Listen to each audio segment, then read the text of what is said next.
2024년 파리올림픽이 폐막했습니다. 다 보셨죠? 뭐 저도 스포츠 보는 거 좋아해서 뭐 다 챙겨보고요. 아침에 일어나면 지난밤에 있었던 경기들 또 하이라이트도 보고 했습니다. 올림픽이 진행되는 동안에 TV를 틀면 가장 많이 들렸던 단어가요, 메달이라는 단어더라고요. 누가 금메달을 땄네, 누가 은메달을 땄네, 동메달을 땄네 하더라고요. 우리나라가 역대 최소의 인원이 출전했대요. 그런데 최대의 열매를 거뒀다라고 이슈가 되더라고요. 금메달을 13개, 또 은메달은 9개, 동메달을 10개 따가지고 세계 8위에 해당하는 성적을 기록했다라고 합니다. 정말 잘했다고 박수 쳐주고 하더라고요. 그 과정 중에 많은 이슈들이 있어요. 유명해지는 선수도 있고요. 그 선수의 어렸을 때의 일들이 다 회자되기도 하고요. 또 그동안에 쌓아두었던 아픈 이야기도 터져 나오기도 하고요. 뉴스를 통해서 다 봤을 겁니다. 그런데 제가 유심 있게 보았던 것은요, 금메달을 따고 은메달, 동메달을 딴 시상대에 오른 선수들의 인터뷰 내용들이에요. 근데 하나같이 공통적인 건 그겁니다. 너무 기쁘다는 거죠. 제가 지난 4년 동안, 아니 평생 동안 땀을 흘리며 수고하고 노력한 열매의 결과물인 것 같아서 너무 기쁘고 보람됩니다. 라는 인터뷰가 요지예요. 누구나 하는 말이더라고요. 더러는 이름만 봐도 크리스찬들이 있어요. 안바울, 뭐 이은혜, 뭐 전은혜, 뭐 이름만 봐도 크리스찬인 분들, 그런 분들이 모여서 기도하는 모습도 종종 보이기도 하고요. 또 인터뷰할 때 하나님께 감사한다, 하나님께 영광 돌린다 하는 이야기도 듣기도 했습니다. 그런데 그뿐만 아니라 또 많이 들려지는 단어가, 코칭 스태프들이 인터뷰합니다. 선수들이 너무 잘 싸워줘서 고맙습니다. 그리고 선수들이 이렇게 승리해 주니 우리나라의 영광이고 기쁨입니다. 나라의 영광이라는 거예요. 전 국민의 기쁨이 되어줘서 고맙습니다 라고 이야기하는 인터뷰도 많이 봤습니다. 특별히 그 부모들이요, 메달을 딴 자식을 둔 부모들이 인터뷰하는 내용들 보니까요, 너무 기쁘다는 거죠. 내 자식이 이렇게 하다니, 세계의 손가락이 드는 그러한 위치에 서다니 너무 기쁘고 가문의 영광입니다. 내 배 아파 난 자식이 이런 일을 이루다니 나에게도 영광이고 우리 가문에도 영광이고 정말 기쁨입니다. 이게 계속 들려요. 영광이라는 거, 기쁨이라는 거, 이런 단어가, 감사다라는 거, 이런 단어가 계속 인터뷰마다 반복돼서 들리더라고요. 오늘 바울도요, 메달은 아니어도 똑같은 인터뷰 하듯이 이렇게 이야기합니다. 영광과 기쁨이라고요. 뭐가요? 데살로니가 교회 성도들이요, 20절에 이렇게 이야기합니다. 너희는 우리의 영광이요 기쁨이니라. 데살로니가 성도들을 두고요, 바울이 격양된 어조로 그렇게 이야기합니다. 금메달을 딴 자식을 두고 부모가 격양된 어조로 저 자식은 내 영광이고 기쁨입니다 하는 그 마음으로, 사도 바울이요, 데살로니가 성도들을 향해서 너희는 우리의 영광입니다, 너희는 우리의 기쁨입니다 라고 이야기하는 거예요. 그리고 19절에서도 이렇게 이야기하죠. 우리의 소망이 무엇이냐? 우리의 기쁨이 무엇이냐?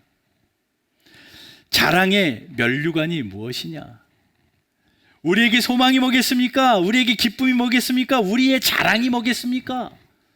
라고 사도 바울이 질문을 하면서 자기가 스스로 대답하기는 우리의 소망과 기쁨과 자랑은 이거라는 거죠. 그가 강림하실 때에, 예수님 다시 오시는 거죠. 예수님 다시 오실 때에 우리 주 예수 앞에 성도로 서 있는 데살로니가 교회 성도들, 너희가 우리의 자랑이고 우리의 기쁨이고 우리의 영광이다 라고 이야기하는 거예요. 자, 사도 바울의 말뜻을 이해하시겠죠? 사도 바울이 그 데살로니가 교회 성도들을 향해서 당신들이 예수님 다시 오실 때에 성도로 여전히 서 있는 그 모습이 나의 자랑거리입니다. 그리고 영광이고 기쁨입니다 라고 이야기하는 거예요. 바울과 데살로니가 교회의 관계가 어땠는데요? 딱 3번 말씀 전했습니다. 안식일 3회를 지났습니다. 그리고 박해가 일어납니다. 그래서 더 이상 말씀을 전할 수 없자 사도 바울과 그 일행 실라와 디모데는 거기를 도망쳐 나오듯이 데살로니가를 떠나요. 그리고 한 1년도 채 되지 않은 상태에서 이 편지를 썼으니 바울하고 데살로니가 교회 성도들은요, 이렇게 말씀 나눈 게 3회고요, 그냥 얼굴 못 본 지 몇 개월이 지난 그 관계입니다. 잊어버려도 그만이고 잘 생각도 안 나는 그러한 관계일진데 사도 바울이요, 이 성도들이 나의 영광이래요. 이 성도들이 나의 기쁨이래요. 바울은요, 오늘 본문 17절 보니까요, 형제들아 우리가 잠시 너희를 떠난 것은 얼굴이요 마음이 아니다 라고 말합니다. 우리가 이렇게 잠시 너희를 떠난 거, 3주 말씀 전하고 어쩔 수 없는 형편으로 우리가 떠난 거, 얼굴은 떠날 수밖에 없는 분리가 일어났지만 우리 마음은 아니야 라고 글로 표현하는 겁니다. 근데 거기에 떠나다, 떠난 것 할 때 떠난이라는 이 헬라어 단어가요, 수동태로 쓰여졌습니다. 능동태라는 것은 자기가 떠나고 싶어서 떠나는 거죠. 근데 수동태는 떠나고 싶지 않은데 떠남을 당하는 겁니다. 그러니까 여기서 수동태로 써서 사도 바울이 데살로니게 교회를 떠날 수밖에 없는 형편에서 어쩔 수 없는 형편 때문에 성도들하고 분리가 되어진 것을 이야기를 하는 거예요. 그러면 사도 바울이 이렇게 분리되어진 거, 우리가 얼굴은 서로 못 보고 분리되었지만 내 마음은 너희들에게 언제나 가까이 있어 라고 사도 바울이 그렇게 이야기합니다. 그리고 사도 바울이 이런 열심을 가지고 있었대요. 어떻게든 얼굴 보기를 열정으로 더욱 힘썼다. 한 번 보고 싶어가지고 3번 말씀 전하고 떠나온 것이 너무나도 마음속에 생각이 되어지고 그리워서 어떻게 해서든지 내가 너희들을 다시 보기를 열정으로 힘썼다라고 사도 바울이 이야기해요. 이게 지금 사도 바울과 데살로니가 교회 성도들과의 관계입니다. 그런데 18절 보세요. 그러므로 나 바울은 1번, 2번 너희에게 가고자 하였으나, 네, 시도를 여러 번 했어요. 가려고. 그런데 사탄이 우리를 막았다라고 말합니다. 사탄이 막았대요. 사탄이 어떻게 막았는지는 성경은 이야기해주고 있지는 않습니다. 근데 학자들은, 연구하는 학자들은 이야기해요. 뭐 정치적인 이슈 때문에, 또 박해 때문에, 또 덜어는 사도 바울에게 몸에 있었던 육체의 가시 질병 때문에, 그러한 이유로 저유로 가지 못한 것을 사도 바울은 사탄의 계략이다, 사탄 때문에 못 갔다라고 이야기합니다. 그게 사탄 때문인지 우연인지 어떻게 알아요? 그게 사탄 때문에 못 간 건지 어떻게 알아요? 근데 사도 바울은요, 영적으로 민감한 분이었기 때문에, 영적으로 깨어있는 분이었기 때문에 이것이 사탄의 일인지 하나님의 일인지 정확하게 분별하는 성도였습니다. 성령이 가지 못하게 해서 안 가는 것도 경험했습니다, 사도 바울은. 그래서 성령이 나를 막으심으로 내가 가지 않았다라고 이야기하는 본문도 있어요. 오늘 본문에서는 사탄이 우리를 막아서 가지 못했다. 똑같이 가지 못하는 건데 사탄이 막아서 못 간 경우도 있고 성령이 막아서 하나님의 뜻이 아니기에 가지 못한 경우도 있다라는 겁니다. 이것이요, 영적으로 예민한 사람만이 알 수 있는 비결입니다. 여러분 영적으로 깨어 있으셔야 됩니다. 그래야 이것이 사탄의 계략인지 하나님이 막으시는 건지 분간을 할 수 있어요. 근데 우리는 그걸 분간을 못해요. 그래가지고 자꾸 내 생각으로, 내 마음대로, 내 기분에 틀리면 사탄이고요, 내 마음이 좋으면 하나님의 뜻이에요. 내 생각, 내 뜻에 딱 사로잡혀가지고 내 마음이 편하면 하나님의 뜻이고 내 마음이 불편하면 사탄의 일입니다. 여러분, 기준이 내가 돼서는 안 되죠. 하나님이 기준이 돼야죠. 그러려면 깨어 있어야 됩니다. 사탄은요, 성경이 이야기하잖아요. 우는 사자와 같이 삼킬 자를 두루 살핀대요. 배고픈 사자가요, 어떤 게 먹잇감이 될까라고 이렇게 두리번 하다가 한 줌에 삼키려고 호시탐탐 노리고 있대요. 이게 사탄이 하는 일이거든요. 미국의 유명한 목회자인 존 파이퍼 목사님이 이런 말씀을 합니다. 사탄은 당신을 삼키려고, 당신의 영혼을 삼키려고, 그리고 사탄은 당신을 속이려고, 우리를 속이려고 일주일에 168시간을 바칩니다 라고 이야기해요. 사탄이 하는 제1임무는요, 어떻게든 성도 넘어뜨리는 거거든요. 어떻게든 성도 삼키는 거거든요. 어떻게든 하나님과 분리시켜버리는 거거든요. 그게 그들의 1차 목적입니다. 그렇기 때문에 사탄은 그 일을 이루려고요, 일주일에 168시간 노린대요. 일주일에 168시간이면 하루 24시간인 거예요. 단 1분 1초도 쉬지 않고 우리를 속이려고 으르렁거리면서 우리 주변을 살핀다는 거죠. 사탄이요. 그러면서 존 파이퍼 목사님은 이렇게 이야기합니다. 그런데 당신은, 그런 사탄 앞에 있는 당신은 당신의 영혼을 지키기 위하여 하나님의 말씀을 하루에 대충 10분씩 보면 될 것 같습니까? 하루 24시간 나를 삼키려고 노리는 그 사탄 앞에서 단지 내 영혼을 위하여 5분 남짓 잠깐 기도하는 그 기도가 우리의 영혼을 살릴 수 있다고 생각하십니까? 라고 이야기해요. 살릴 수 있을 것 같아요? 절대 안 되죠. 절대 안 되죠. 여러분, 마지막 때는 사탄이 그렇게 우리를 삼키려고 두루 살피고 있는 이때입니다. 여러분, 여러분들의 영혼을 지키시고요, 여러분들의 마음과 생각을 지키시고요, 더 기도와 말씀으로 무장하는 깨어있는 성도들 되시기를 주님의 이름으로 축복합니다. 꼭 깨어 있으셔서요, 이것이 사탄의 공격인지 하나님의 인도하심인지 분별할 줄 아는 지혜로운 성도 되십시오. 제일 답답한 건요, 하나님의 뜻이 아닌데 죽어도 하나님의 뜻이래요. 제가 보면 이거 자기 욕심 같아 보이거든요. 근데 제가 거기다가 아유, 그거 자기 욕심이잖아요 라고 이야기하면 상처받아요. 목사님 기도해 보셨어요? 막 이래요. 상처받아요. 그래서 그런 말도 못해요. 근데 답답한 거죠. 이거 하나님의 뜻이 아닌 것 같은데 하나님이 뜻하셨대요. 여러분, 영적으로 깨어 있으셔서 하나님의 뜻을 분별할 줄 아는, 이 마지막 시대는 이 분별력 싸움이거든요. 되게 흐리멍텅한 이 시대 가운데 마지막 때는 분별력 싸움인데, 여러분, 하나님의 말씀이 기준이 되어서 정확한 분별력으로 분별하며 살아내는 저와 여러분들 꼭 되기를 주 예수 그리스도의 이름으로 축원합니다. 바울은 그렇게 분별력이 있는 사람이었어요. 그러기에 이것이 사탄의 막음이다 정확하게 이야기합니다.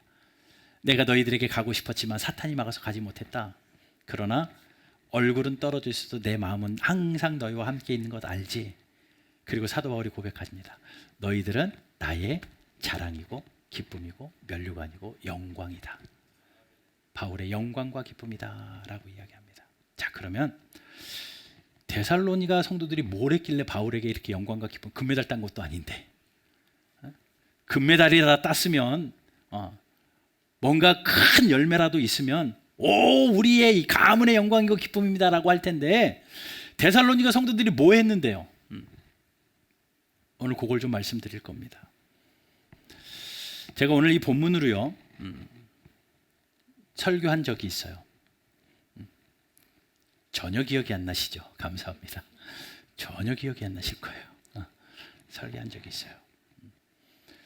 근데 오늘 또 이렇게 데살로니가를 우리가 1장부터 쭉 순서대로 읽다 보니까 오늘 본문이 또 나왔어요. 그래서 지난번에 했으니까 건너뛸까라고 생각하다가 조금 다른 포인트로 또 못 들은 분도 있기에 오늘 말씀을 좀 채워서도 나누려고 합니다. 그 바울이요. 오늘 두 가지 말씀드릴 건데요. 바울이요. 데살로니가 성도들이 뭘 했기 때문에 영광과 기쁨이라고 했을까? 그거 배우면 되잖아요. 바울이 데살로니가 교인들을 보면서 이래서 영광이고 이래서 기쁨입니다 라고 했던 거 우리가 그대로 따라한다면 우리 바른교회도 하나님 나라의 영광과 기쁨이 되지 않겠습니까? 첫 번째는요, 성도들에게 어떤 모습이 있었냐면요, 13절입니다. 하나님의 말씀을 받을 때 사람의 말로 받지 않고 하나님의 말씀으로 받는 게 그들에게 있었어요. 바울이 그 성도들을 보면서 당신들은 나의 영광이고 나의 기쁨입니다. 왜냐하면 내가 전하는 이 말을 사람 말로 듣지 않고 하나님의 말씀으로 받았기 때문입니다 라고 이야기하는 거예요. 이게 하나님 나라의 영광과 기쁨이 되어지는 요인이었다라는 겁니다. 여러분, 설교는요, 사람이 입술을 통해서 들리는 거죠. 여러분 지금 설교 듣고 계시잖아요. 조정현이라는 인간이 지금 입을 껌뻑껌뻑 하면서 여러분들에게 말씀을 전하고 있습니다. 그런데 물론 사도 바울이 말씀을 전할 때도 바울이라는 사람이 말하지만 그 아래에 앉아서 말씀을 듣는 모든 데살로니가 교회 성도들은 저 말씀은 사람이 하는 게 아니라 하늘에 계신 하나님이 저 입술을 통하여 나에게 들려주시는 말씀이구나, 대언하고 있는 말씀이구나 라고 받았다라는 거예요. 받았다라는 겁니다. 이게 그들의 자세였습니다. 사도 바울은 말씀 한 구절 읽어놓고 그냥 세상 이야기나 하는, 그냥 나라 정치 이야기나 하는 그런 설교자가 아니었습니다. 사도행전 17장 1, 2절 보게 되면 데살로니가 교회에 간 그 배경을 이야기하거든요. 말씀이 이렇게 써 있어요. 저희가 암볼리아와 아볼로니아로 다녀가 데살로니가에 이르니, 자, 바울과 그 일행이 이 데살로니가에 도착했습니다. 거기 유대인의 회당이 있는지라 바울이 자기의 규례대로 저희에게 들어가서 새 안식일 동안, 안식일 3번 동안 뭐 했다고 말하냐면 성경을 가지고 강론하여 라고 말합니다. 성경 말씀만 펴서 하나님의 말씀만 가르쳐 줬어요. 성경 말씀으로 하나님만 말씀만 가르쳤습니다. 강론했습니다. 그런데 그 말씀이 그 모든 성도들이 하나님이 주신 말씀으로 받았다라는 거예요. 바울이 그걸 볼 때 하나님 나라의 영광이고 하나님 나라의 기쁨이다. 여러분, 여러분들의 신앙이 하나님 나라의 영광과 기쁨이 되려면 우리 바른 교회가 하나님 나라의 영광과 기쁨이 되어지는 교회가 되려면 부족한 종이 전하는 말씀도 하나님이 전하시는 말씀으로 받으셔야 됩니다. 저를 내세우려고 하는 이야기 아니에요. 여러분 딱 뒷짐지고요.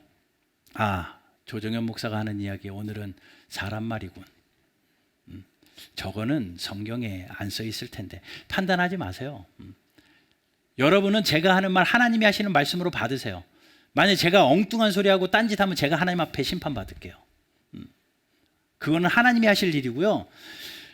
절대 제가 준비해서 또 하나님이 주신 메시지를 마음에 담고 그것을 여러분들하고 나눌 때 여러분들이 사람의 말로 받지 않고 하나님의 말씀으로 받는 그 자세가 필요하다고요. 그게 하나님 나라의 영광과 기쁨이 되는 성도의 모습이죠. 여러분 주일날 이 말씀을 들으려고 어제 잠자리에 들면서 오늘 주일날 하나님이 나에게 주시는 말씀이 어떠할까 기대함으로 설레임으로 주무시고 일어나 오신 분 계세요? 제가 맞춰볼까요? 없을 것 같아요. 왜 그런 줄 아십니까? 말씀의 홍수 가운데 있어요. 예전에요, 인터넷도 없고 교회도 많지 않은 시절에 성도들이 신앙생활할 때는 하나님의 말씀을 듣는 것은 일주일에 한 번 교회 가야만 그 말씀을 들을 수가 있었어요. 글을 읽을 수도 없고 성경책을 가질 수도 없기 때문에 하나님의 말씀을 가야만 그 생명의 말씀을 들을 수 있기 때문에 그 시간을 너무나도 사모했습니다. 그래서 그 전날부터 내일은 하나님이 나에게 어떤 말씀을 주실까 기대하고 사모함으로 하나님의 말씀 앞에 모였어요. 그러니 그 안에 역사가 있었죠. 근데 지금은요, 말씀의 홍수예요. 언제든지 유튜브 틀면 나옵니다.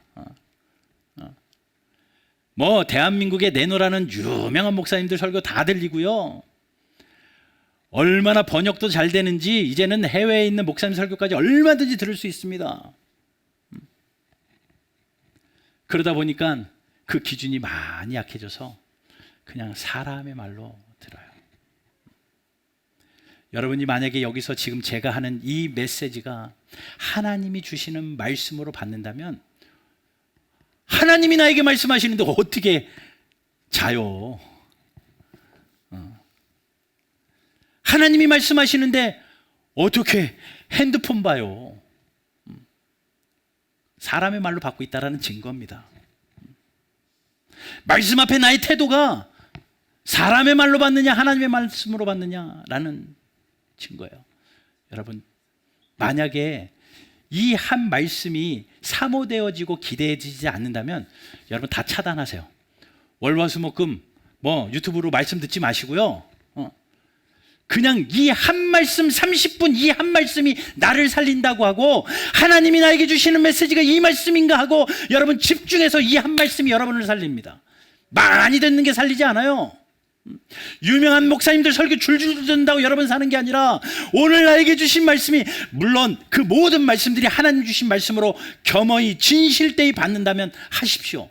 그런데 보다가 전화 오면 전화 받고 스탑했다가 딴 거 하다가 중간에 이어서 듣고, 그게 하나님 말씀 받는 건가요? 내 귀 즐거우라고 듣는 거죠. 분명합니다. 그러니 하나님의 말씀을 살아계신 하나님의 말씀으로 받는다면 내 태도가 바뀝니다.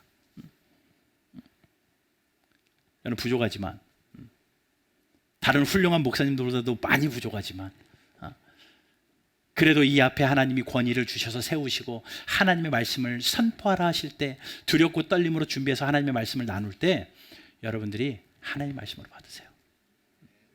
아닌 것 같아도요, 그건 하나님이 하실 일이고요, 저 목사가 저 앞에서 헛소리 하네, 그렇게 판단하지 마세요. 하나님이 하실 일이에요. 여러분은 헛소리해도 그냥 하나님의 말씀으로 받으세요. 하나님이 다 계산하고 계십니다. 하나님이 다 계산하고 계세요. 그래 여러분, 그 말씀을 그렇게 받으셔야 됩니다. 철로역정 저자인 존 버녀는요, 신앙생활을 잘하던 유년기가 있었는데 청년의 시절을 지나면서 권태기가 찾아오는 겁니다. 신앙생활이 무의미한 거예요. 내가 교회 다녀서 뭐하나, 재미가 없습니다. 말씀을 들어도 언제는 재밌었는데 참 밋밋하고 즐거움이 없어요. 기쁨이 없어요. 그래도 해오던 가닥이 있어서 그냥 무의미하게 신앙생활을 계속하는 가운데 정한 대로 성경을 읽다가 그날따라 씨 뿌리는 비유의 말씀을 읽었답니다. 거기서 한 가지 깨달음이 온 거예요. 길가와 같은 밭이 자기라는 걸 안 겁니다. 내 상태가 길가와 같구나. 너무나도 딱딱하게 굳어져 버려가지고 감동도 없고 말씀에 반응도 안 되고 하나님의 말씀이 떨어져도 수도 없이 씨가 떨어지는데 너무 딱딱해서 뿌리가 내리지 못하고, 그러다 보니 새가 와서 쪼아 먹어버리는, 사탄이 다 말씀을 도둑질해 가버리는 그런 길가와 같은 밭이 나구나 라고 깨달았대요. 그것도 은혜죠. 존 버년이 훌륭한 신앙이라는 이유가 바로 거기에 있는 것 같습니다. 자기를 정확하게 보고 또 살려고 애를 씁니다. 그래서 자기 스스로 결심을 하기 시작했대요. 주일날 30분 전에 나갔습니다. 나가서 다른 것 하지 않고 오늘 하나님이 나에게 말씀하실 그 메시지를 기다립니다. 그 메시지를 기다렸대요. 한 주가 지나고 두 주가 지나면서 그 말씀이 내 삶에서 역사하는 것을 그는 깨닫고 다시 회복되어졌다라는 겁니다. 여러분, 우리에게 그게 필요해요. 우리의 신앙이 이렇게 밋밋한 이유, 무언가 하나님의 말씀 앞에서 뜨거운 반응이 일어나지 않는 이유, 그 이유는 분명 나에게 들려지는 이 한 말씀을 하나님의 말씀으로 받지 않는 내 자세 때문입니다.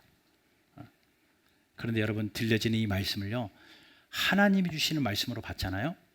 정성껏 하나님 주시는 말씀으로 받잖아요. 이 말씀이 우리의 삶에서 역사하기 시작을 합니다. 데살로니가 성도들에게 그게 일어난 거예요. 말씀을 하나님의 말씀으로 받아서 역사가 일어난 거예요. 자, 13절 보세요. 다시 볼게요. 이러므로 우리가 하나님께 끊임없이 감사함은 너희가 우리에게 들은 바 하나님의 말씀을 받을 때에 사람의 말로 받지 아니하고 하나님의 말씀으로 받음이니 진실로 그러하도다. 이 말씀이 또한 너희 믿는 자 가운데서 역사하느니라. 그의 심령 가운데서 역사하는 거예요. 자, 그러니 바울이 데살로니가 교회 성도들 향해서 당신들은 나의 영광이고 우리의 기쁨입니다 한 이유는 말씀을 하나님의 말씀으로 받아서 그 삶에 역사가 일어났기 때문입니다. 역사가 일어났어요. 여러분, 하나님의 말씀은 좌우의 날선 검보다도 예리해요. 우리의 혼과 골수와 관절을 찔러 쪼개기까지 합니다. 우리를 다 뒤집어 엎어놓고 바꾸어 놓습니다. 그런 역사가 일어나요. 여러분들이 오늘부터라도 들려지는 이 주일날 들려지는 이 한 말씀 하나 붙들고 다른 것은 둘째치고라도 하나님이 나를 바른 교회 성도 세워주셔서 공동체 되게 하시고 하나님이 세우신 목사를 통하여 들려주는 그 말씀이 하나님이 주신 메시지라는 것을 깨닫고 하나님 그 말씀이 나를 살립니다라고 하나님의 음성으로 받기 시작하면요, 그 말씀 하나하나가요 여러분들의 심령에 꽂혀서 역사하기 시작하는데 어떤 역사가 일어나는 줄 아십니까? 첫 번째, 우리가 거듭나 새 생명을 얻습니다. 우리가 새로운 생명으로 거듭난 born again, 다시 태어난다고요. 베드로전서 1장 23절입니다. 같이 한번 읽어보겠습니다. 1장 23절 시작.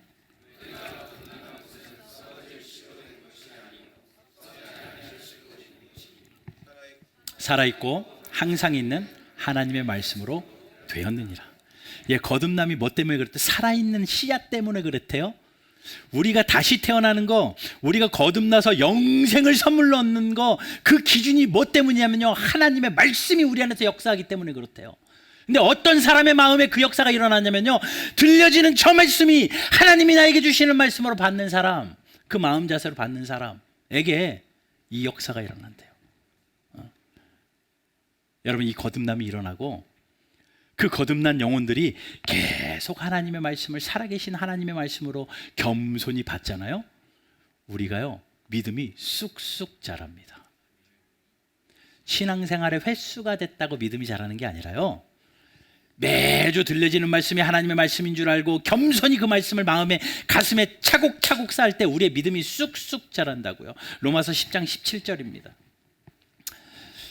로마서 10장 17절 같이 읽습니다. 시작.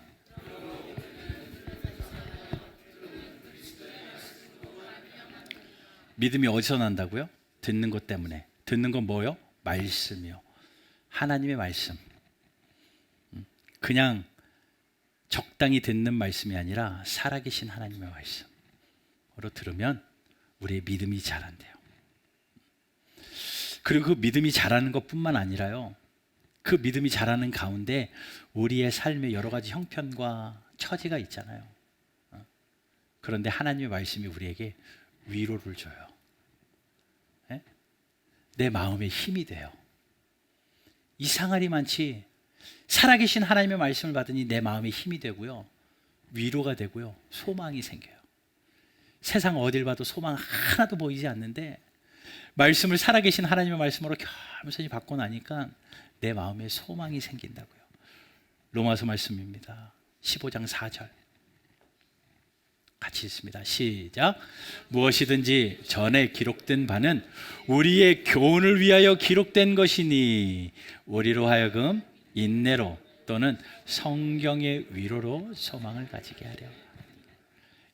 전에 기록되어진 하나님의 이 말씀이 우리에게 위로가 되고 이 말씀이 우리에게 소망이 된다고요. 여러분, 세상에서 위로받으려고 기웃거리지 마시고요. 나 좀 위로해줘 사람 찾아다니지 마시고요.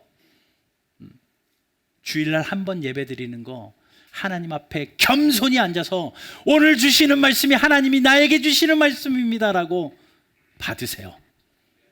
이 말씀이 여러분들을 위로합니다. 소망이 없다고 힘들어서 여기저기 상담받지 마시고요. 하나님의 말씀만, 정말 인간이 하는 말이 아니라 지금도 살아서 역사하시는 살아계신 하나님이 저분을 통해서 나에게 들려주신다라고 들으십시오. 그러면 여러분들 마음에 소망이 생긴대요. 위로가 된대요. 그뿐만 아니라 위로가 되고 소망이 되니까 마음이 변해요. 세상사 마음 먹기 달랐잖아요. 마음이 변하면요, 삶이 변합니다.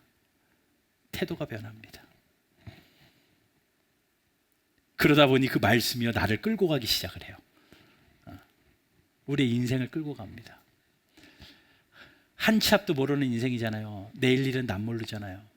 내일 무슨 일이 일어날지 누가 합니까? 그동안은 사다운 가닥 때문에 그럴 것이라고 착각은 하고 있지만 내일 무슨 일이 일어날지 모르는데 말씀이 우리 안에서 나를 이끌기 시작하면요, 우리의 인생의 표지판이 됩니다.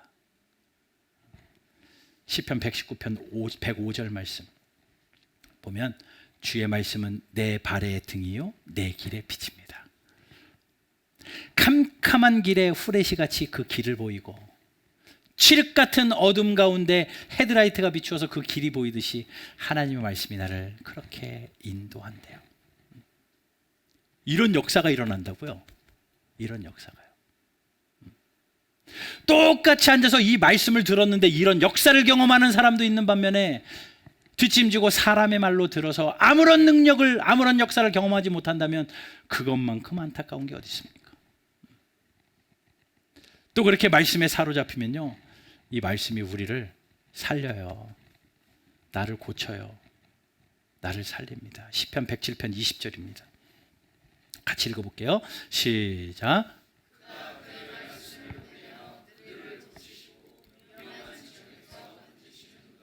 아멘. 하나님의 말씀을 보내서 우리가 하나님의 말씀, 살아계신 말씀으로 받으면 우리를 고친대요. 말씀이 나를 고친대요. 약이 나를 고치고 의사가 나를 고치잖아요. 그런데 살아계신 하나님의 말씀을 하면 그 말씀이 나를 고친대요. 여러분, 믿음으로 받으시기를 주님의 이름으로 축복합니다. 여러분들에게 고쳐지지 않는 문제들 있죠. 몸의 문제들 있죠. 관계의 문제들 있죠. 정신적인 문제들 있죠. 고쳐지지 않잖아요. 그 고치려고 이것저것 할 것 해보셔야 되겠지만 여러분, 진리는 이겁니다. 오늘 들려지는 이 말씀이 살아계신 하나님의 말씀, 그래, 하나님이 나를 고치신다. 그 말씀으로 받으십시오. 그 말씀이 나를 고치실 줄로 믿습니다. 그리고 회복시킨대요. 건져주신대요. 위험한 지경에 빠진 자들을 건져주신대요. 뭐가요? 말씀이요. 이게 성경이 하는 역사의 힘입니다. 이런 역사가 일어나니 사도 바울이 딱 3주만 말씀을 전했는데 그들이 그 3주 동안에 하나님의 말씀을 받고 그 말씀의 삶에서 역사가 일어나는 걸 보니 사도 바울이 그러니 너희는 나의 영광이고 기쁨입니다. 여러분, 우리 바른교회가 그런 영광과 기쁨이 있는 교회 되기를 주님의 이름으로 축복합니다. 여기 앉아 계신 분 단 한 분도 하나님의 말씀을 농담으로 여기지 않고, 소돔과 고모라 성이 멸망할 때요, 하나님이 롯을 통해서요 그걸 미리 알려주시잖아요. 롯이 그 사위들을 불러다 놓고 하나님이 여기를 멸망시키려고 하니까 너희들은 빨리 떠나라 라고 이야기했는데, 성경에 뭐라고 써냐면요, 롯의 사위들은 농담으로 여겼더라. 하나님이 말씀 주셔가지고 하나님의 말씀을 대언했는데 농담으로 여겼습니다. 다 심판당합니다. 단 한 번도 하나님의 말씀을 사람의 말로 농담으로 여기지 말고 살아계신 하나님의 말씀으로 받아 말씀의 역사가 있는 저와 여러분들 되시기를 주님의 이름으로 축복합니다. 바울이 그게 영광과 기쁨이었대요. 한 가지만 더 말씀드릴게요. 그랬고요, 또 데살로니가 교인들은 또 어떤 특징이 하나 더 있었냐면요, 신앙 지키는 데 선수였습니다. 3주밖에 안 됐는데 3주밖에 안 됐는데 고난이 오면 포기해버릴 법도 하고 불편하면 안 해버릴 법도 한데, 그들은 다른 교회들의 믿음의 본을 받아서 여러 가지 고난과 환난 가운데서도 믿음과 신앙을 지켜냈습니다. 그것이 바울에게 기쁨이고 영광이었어요. 14절 볼게요. 형제들아, 너희가 그리스도 예수 안에서 유대에 있는 하나님의 교회들을 본받은 자 되었으니 그들이 유대인들에게 고난을 받은 것 같이 너희도 너희 동족에게 동일한 고난을 받았느니라. 다른 교회들처럼 너희도 똑같이 고난을 받는데 이상하리 많지 다른 교회가 견딘 것처럼 본을 받아서 너희들도 믿음을 지키고 있구나. 박해와 핍박 가운데 신앙을 지킨 것, 믿음을 지킨 것, 이것이 데살로니가 교회의 특징이었습니다. 여러분, 우리가 이제 그렇게 살아야 돼요. 여러분, 믿음 잘 지키십시오. 사탄은 여러분들의 믿음 도둑질해 갑니다. 여러 가지 형편과 상황, 그때의 핍박과 고난은 없겠죠. 그런데 이상하리만치 우리가 타협을 하면서 내 신앙이 점점 퇴보되고 있는 거, 여러분 경각심을 가지십시오. 믿음을 지키십시오. 교회 가지 말라고 말리는 사람 없고요, 교회 간다고 성경책 찍고 태우는 일은 없지만 알아서 교회 안 가잖아요. 믿음을 지키는 겁니다. 누가 믿으니까 내가 믿는 거 아니잖아요. 누가 계명을 지키니까 나도 지켜야지 따라 지키는 거 아니잖아요. 여러분, 신앙생활하는 게 앞에 있는 목사 위에서 교회 나오는 겁니까? 내가 조정현 목사 위에서 교회 나가줘야지. 아니요, 그러지 않으셔도 돼요. 저 때문에 교회 안 나오셔도 됩니다. 바른 교회, 조그마한 교회 불쌍하니까 나라도 성도 되어줘야지. 아니요, 그러지 않으셔도 돼요. 그런 마음이 아니라요, 주님 다시 오실 때까지 내가 이 믿음을 지키고 내가 이 신앙을 지켜서 주님 다시 오실 때가 내가 그렇게 서 있는 성도 돼야 되겠다. 데살로니가 교인들이 그랬다라는 거죠. 그래서 사도 바울이 이야기합니다. 그 주께서 강림하실 때에 주 예수 그리스도 앞에 서 있는 너희가 나에게 기쁨이고 영광이다. 여러분, 그런 믿음을 지키시기를 주님의 이름으로 축복합니다. 적당히 신앙생활할 수는 없습니다. 남들처럼 눈치 보면서 그렇게 하는 게 아니라 믿음을 지키는 거예요. 주님 바라보고 하십시오. 누가 나왔으니까 나도 나와야 되고 누가 안 나왔으니까 나도 안 나와야, 그런 게 아니라요, 주님 바라보시고 묵묵히 여러분들의 믿음을 지키십시오. 기도의 자리를 지키십시오.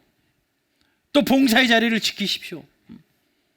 하나님 앞에서 그것이 기쁨이고 영광이라는 거예요. 요한계시록에 이런 말씀이 있어요. 14장 12절입니다. 같이 한번 읽어볼까요? 14장 12절 시작.